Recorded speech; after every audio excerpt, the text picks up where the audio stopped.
On this week's episode of I-501CU, the podcast for nonprofit board members, I have the distinct pleasure of interviewing Tracy Vanderneck. She's the president and founder of PhilCom, who works with nonprofit organizations around the globe. Wow, she's got so many degrees. She holds a master in science management and nonprofit with a concentration in nonprofit leadership. But maybe even more importantly, it's exciting to me, she just wrote a book. She's an author. The 60-minute guide to building the infrastructure for successful nonprofit fundraising. Tracy tells us all about it. So please welcome Tracy Vanderneck. Hey, I want to jump in real quick. Somebody asked me the other day, what does the Corley Company do? Well, we do three things for nonprofits. One, we facilitate meetings. Yes, like board retreats where we discuss governance and strategy with all the members of the board. Number two, advise CEOs and help them as they make decisions and implement actions to drive their mission. And then finally, we produce podcasts such as this one, but also for a number of nonprofits to help you get the word out, get your message out. So if you're interested in any of these services, please feel free to reach out to Michael at thecorleycompany.com. Now back to the podcast. Well, I'm excited about this week's episode of I-501CU, the podcast for nonprofit board members, because I'm interviewing somebody whom I have never met, and I can't believe I have not met her, Tracy Vanderneck, who's president of PhilCom and new author. We're going to talk a little bit about that. But Tracy, before we jump into things, please tell the audience a little bit about yourself and how you came to be a consultant and the head of PhilCom and an author. Well, first of all, thanks. It's great to be here and to actually finally meet you after all this time. I am absolutely thrilled to have this book out. It's been a couple of years in the making, so now I feel like I can breathe a little bit more. I have been a consultant in the nonprofit industry. Actually, this is the 10th anniversary of PhilCom, my company that focuses on fundraising and board governance. So that the book coming out now is a bit of a celebration for the 10-year anniversary as well. In the nonprofit industry, I started out with working in the areas of volunteer recruitment and in fundraising, and was on leadership teams for nonprofits from probably under $1 million to about $15 million. And from that, as I was doing it and learning, I decided that I wanted to go the consulting and training route. So I had a plan and did one thing every year or so, went for a degree or earned a degree in nonprofit management and leadership. And I have been a certified fundraising executive since 2011. So I wanted to make sure to add some best practices and some academic knowledge to the knowledge I had as a practitioner so that I could offer a full service to the organizations that I work with. Well, you do have a breadth of experience. And for those of you listening, please go look at her bio. And we're going to talk, of course, we did it in the introduction. But the book you wrote, just so people know, the book that she wrote, and I love introducing and interviewing authors, is a 60-minute guide to building the infrastructure for successful nonprofit fundraising. And we're going to get into that today. But, this is a podcast primarily geared towards board members. Tracy, so what do nonprofit board members need to understand about fundraising?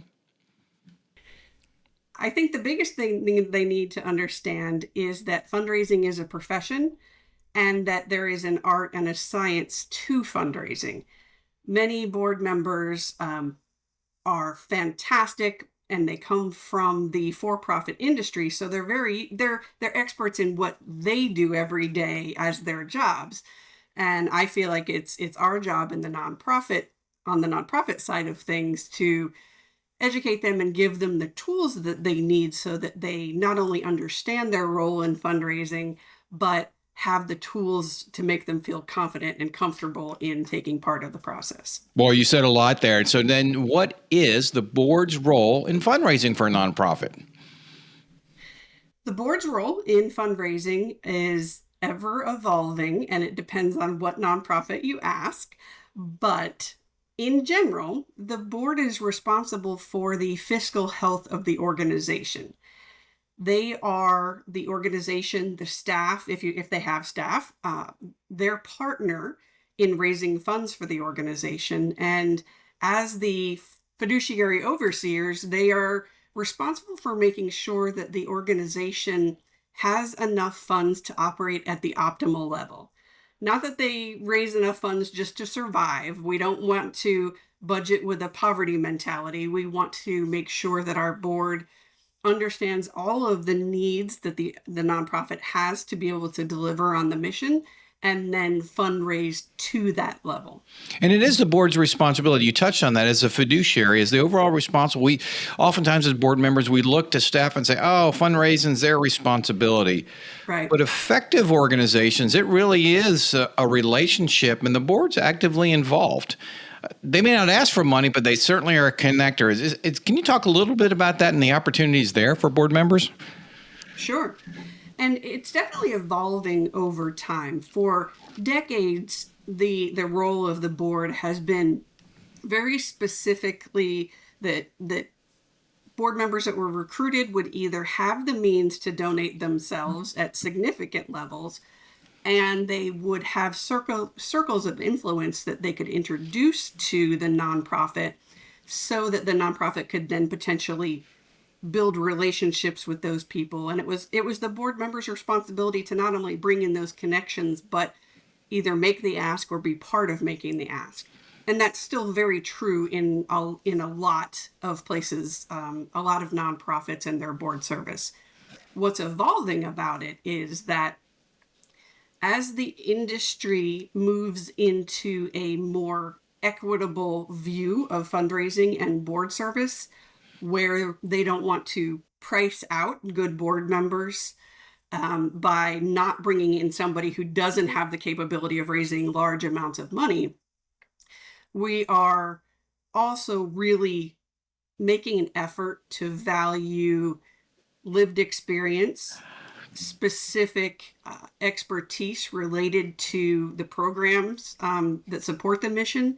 So in terms of what board members do in fundraising, there are so many pieces that they can be involved in. And like you said, it's not always them literally saying the words and asking for the money. It can just be them being part of the relationship building process. And this is really interesting. And so because we're looking for board members' lived experience that may not have the financial means, here in our area, everybody says we need to diversify our board. We need young people, right? It's all the young people. And but we live in Florida. We live in Florida, so it's quite a challenge. And young people typically don't have the wealth of an older person. Okay, makes sense, right? But what I'm hearing you say is that's okay as a board member because there's value in that lived experience, understanding maybe the beneficiaries, and that type of fundraising for that person isn't as maybe not as high on the priority list as another board member. I mean, are you starting to see board members have different roles and responsibilities as a result of that? I am.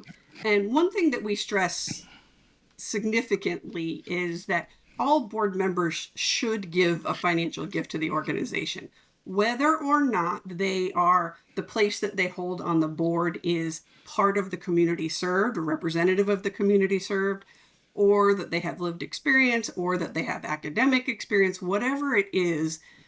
We ask them to give a financial gift to the organization. But the qualifier is we ask them to give a gift that is significant to them. So maybe somebody who's older and who has had more chance to build wealth, if that's the way you want to look at it, they may have the ability to give at larger levels. So 10,000, 50,000, 100,000 may be a gift that is reasonable to them. But a younger, coming out of college, young professional, a gift that's significant to them may be $100 broken down into 4 payments.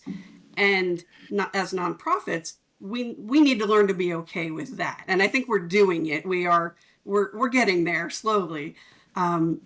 But that too is part of the fundraising process, those board gifts, because in terms of grant writing, in terms of asking others to financially support the organization, the board and the staff have to be able to say, our board gives at 100%, and we're asking you to join the board in financially supporting the mission of the organization. You say that so much nicer than I do when I'm working with the boards. I'm saying you have to give. Everybody has to donate for the reason you just said so eloquently. And it really is a litmus test for the other bigger donors to measure, well, if the whole board isn't contributing, why should I? So I really appreciate you saying that. And we try to be very specific about that when we talk to boards so that they don't undervalue people who can't give at that same level. And we're also very specific about the fact that we're never going to share with other board members what each one of them donates. We may give an aggregate number. The board together gave this amount, whether it's 50,000, 100,000, 10,000, whatever that amount is. But we're not going to point at each individual board member and say what they gave, because we don't want the board member who can only give maybe a smaller amount to feel like their board service isn't as important as the person who can give larger amounts. Yeah, well stated. Now let's get into your book. So the 60-minute guide to building the infrastructure for successful nonprofit fundraising. Love it. First of all, why in the world would you decide to write a book? And tell us a little bit about that journey. Okay. Well, I've written several before, two novels and a children's book. So I've done this to myself before. It's been about 10 years, but in terms of, this is my first nonfiction business related publication. And there's pretty much two reasons, I think, is that one, I am a firm believer in the idea that we don't have to have all the answers. We just have to know where to go to get the answers that we need. So my office is full of textbooks, reference books, things that I can use as resources in both fundraising and governance. The second reason is that because the board needs to be part of the fundraising process, and they need to be the staff's partner in fundraising, I thought that writing this book based on information that I've gleaned over the last 10 years of consulting with a lot of different organizations, I've sort of pulled together the things that I have heard from boards and from the staff and tried to make it in bite-sized, palatable pieces so that it makes it easy for everybody to understand. But it also, I believe, helps them prepare strategically and prepare to schedule the budget that they are going to need to really get a fundraising program going. So why did I write the book about it? I write a lot of articles and blogs in the industry anyway. For Nonprofit Pro is the one that I write most often. So there's a lot out there that I've written, and I figured I may as well just take it to the next step and put it in book form and see what happens. Well, and you did do that, and I have to congratulate you. So talk about the infrastructure. Thanks. It's interesting. Your title is very specific, building the infrastructure for successful nonprofit fundraising. Can you talk a little bit about infrastructure and what that means and what nonprofits need to do? Yes, absolutely. And I very specifically wanted to make sure that the title said infrastructure, and there's a page in the beginning of the book that explains who the audience is and what they can expect to read in the book. And the reason for that is because I feel like a lot of nonprofits and board members, as we said, they come from mostly the business world, so they don't necessarily have expertise in fundraising, and they don't know what to expect. A lot of people sort of back into a fundraising responsibility. Maybe they sat on a committee for an event at one point. So a lot of times boards and younger nonprofits, new nonprofits, they sort of equate throwing a party, having a gala, doing an event with fundraising. So if you ask a new nonprofit, a lot of times what they'll say is, well, we need to have a couple fundraisers this year in terms of a specific event. And in reality, having an event is one of the least cost-effective ways that you can raise funds for an organization. And it's one of the ways that makes it the most difficult to interact one-on-one and begin to build a relationship. So when we talk about infrastructure, yes, that it's the 10 building blocks for building the foundation for nonprofit fundraising. the foundation, the infrastructure is really very important because it helps a board of directors, it helps the nonprofit understand what pieces need to be in place for them to then decide what type of fundraising they want to do on top of it. Meaning, there's lots of ways to fundraise: email, direct mail, text, social media, direct through major gift fundraising where it's, direct one-on-one relationships. All of those are great, but we need to not look at fundraising as just going out and asking and seeing what happens. There is a lot of background that needs to happen first. And me putting together the infrastructure model was a way to help educate, especially boards, about where time needs to be spent and where money needs to be spent to make a nonprofit fundraising program that can last and not just try anything. Because fundraising is definitely a long game.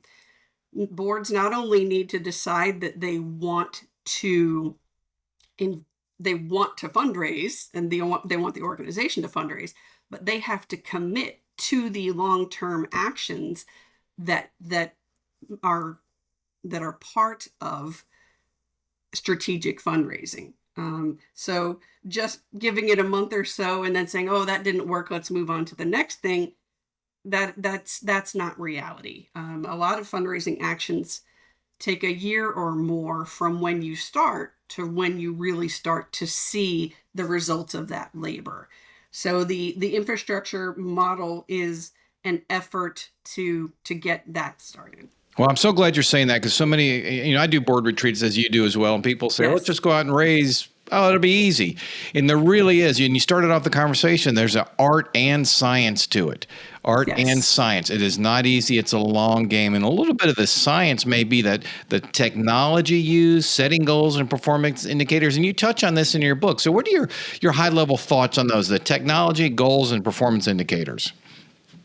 Technology is a hugely important piece of it.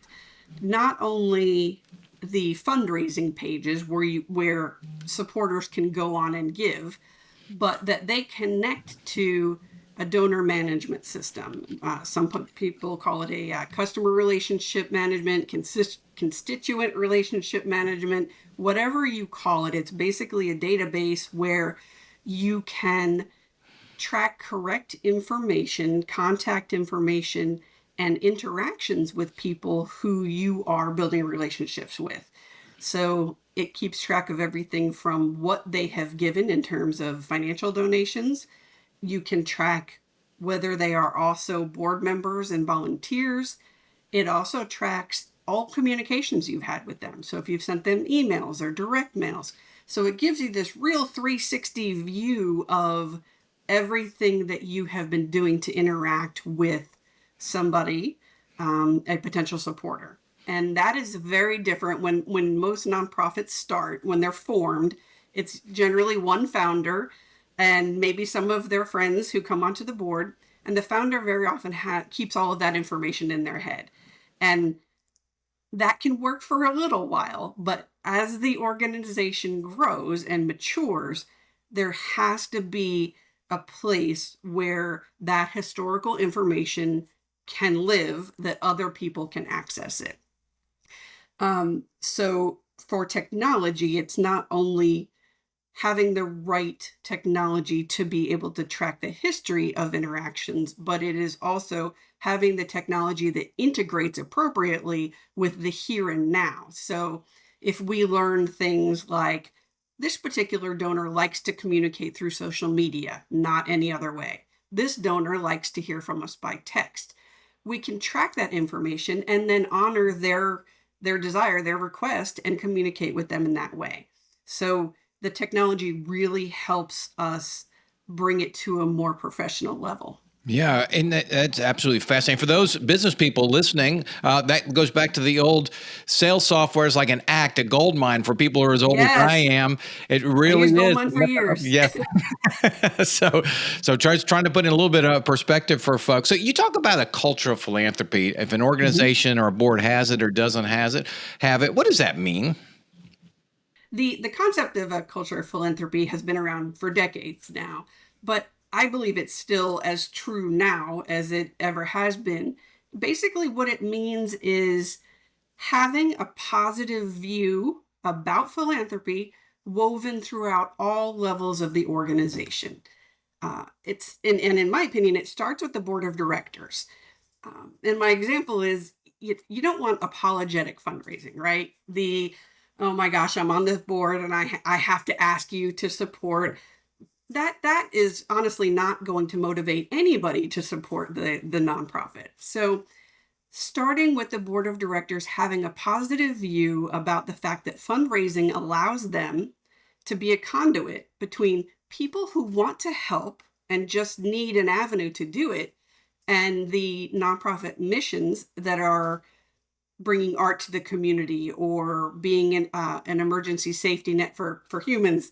Um, all of those things can happen because the nonprofit has a good view of fundraising and doesn't do it apologetically.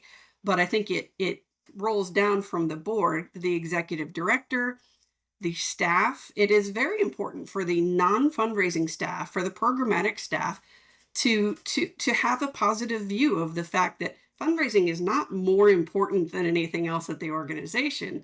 It's as important as anything else at the organization. And if you weave that sort of feeling throughout everything that the organization does, then that organization is well on its way to becoming, I believe, a fundraising powerhouse. Oh, very good. Yes, and I often tell people there are people out there that if they knew about you, they would give them the opportunity to donate to you. I'm not saying as eloquently as you, but really create an environment. It's giving is rewarding for so many of us.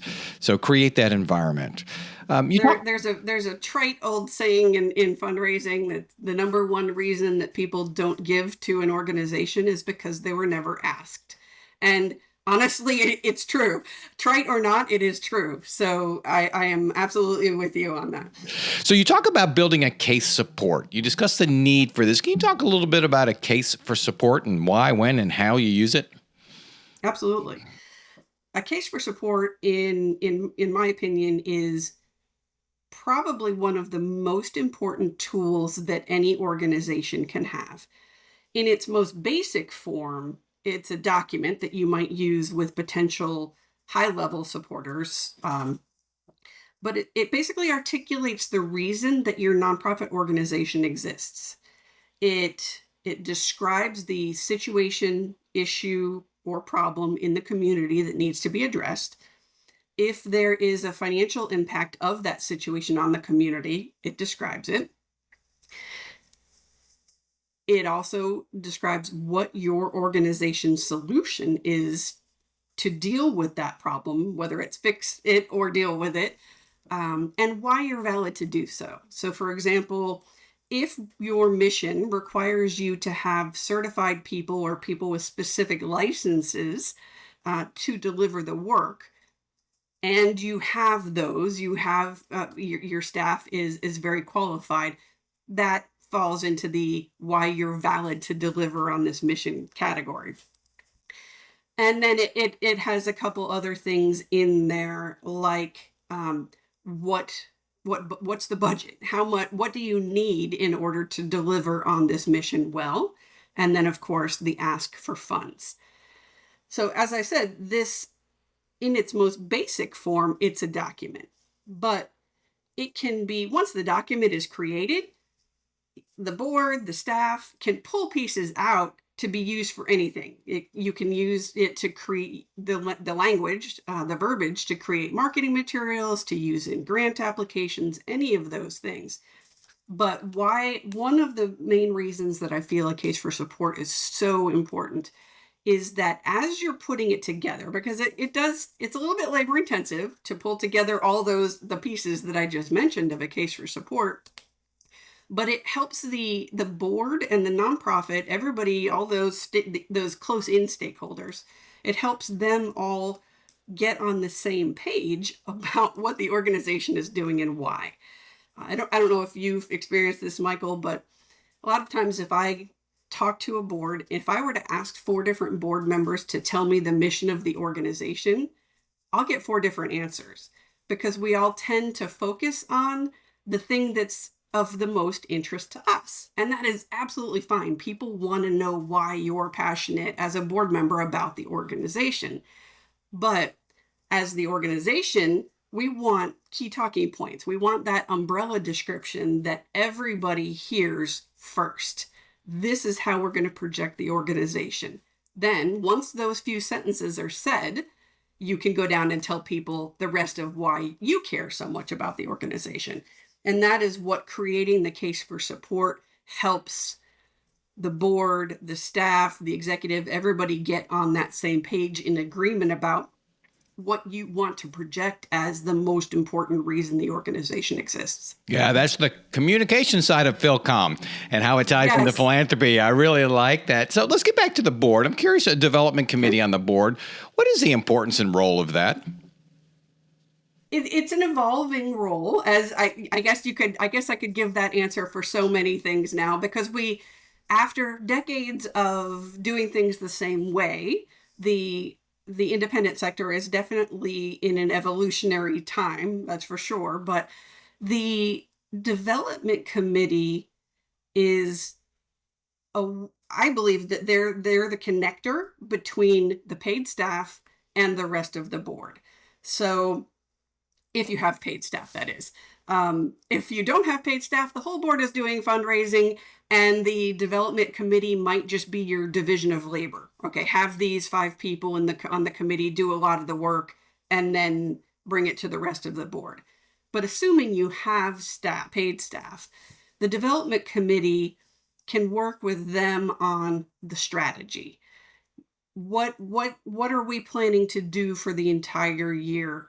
And why are we planning to do it? What makes us think that works? And very often we look back at previous years, what we've done, what worked well. But then the development committee, because they're more informed, because they work closely with the staff on fundraising, they then bring that knowledge and that enthusiasm to the rest of the board. So they're sort of like the cheerleaders at the board level for fundraising as a whole. Interesting. Okay. Well, yeah. Thank you for that. Your book has got so much information, and we're going to have to start to wind this down. So what else does a board need to know about fundraising? I think we touched on it a little bit earlier, but that fundraising is something that needs to be invested in. Most boards, when they think of fundraising, they're like, that's what's going to help us get the money to do what we need to do. But they don't realize that they also need to spend money. They need to invest in the fundraising process to make it work. So boards, Michael, I think you do a lot of strategic planning. When you work with boards and you are getting or future casting, whatever your organization calls it, if you have your 4 or 5 main goals, main directions that you want the organization to go in the next X amount of years, at least one of those questions should be, and how are we going to fund that? If we're going to do this particular thing, does it require extra staff? Does it require us to license any type of program? And if it does, then you also need to have the hiring of that staff person as part of the strategic plan. And there almost always should be, one of those goals should be focused on fundraising, because it needs as much attention as do the rest of those specific goals that they come up with. And part of that is because so many boards that I work with, there are really excited and behind the mission. And that is exactly what we want. It is the best thing for them to be that passionate about the mission. But having great ideas about the mission can go without doing the work to appropriately fund that mission is going to lead to a lot of scenarios where the board and the staff are all frustrated because they don't have the funds that they need to deliver appropriately at the highest level. Yeah, and like you said, like you opened up with, it's the board's responsibility to make sure of the financial security of the organization. So you kind of bookend that, and I appreciate that. So Tracy Vanderneck, president of PhilCom and also author of the 60-Minute Guide to Building the Infrastructure for Successful Nonprofit Fundraising. Where can people find out more about you and get your book? On my website, phil-com.com. And the book is available on Amazon in paperback and on Kindle. Oh, congratulations on launching and dropping that book. That is a heck of an achievement. I'm very excited for you. And I'm encouraging everybody to go out and get the book. I've had a chance to peruse it, and it is worth its weight. So, Tracy, thank you so much for coming on to the I-501CU, the podcast for nonprofit board members podcast.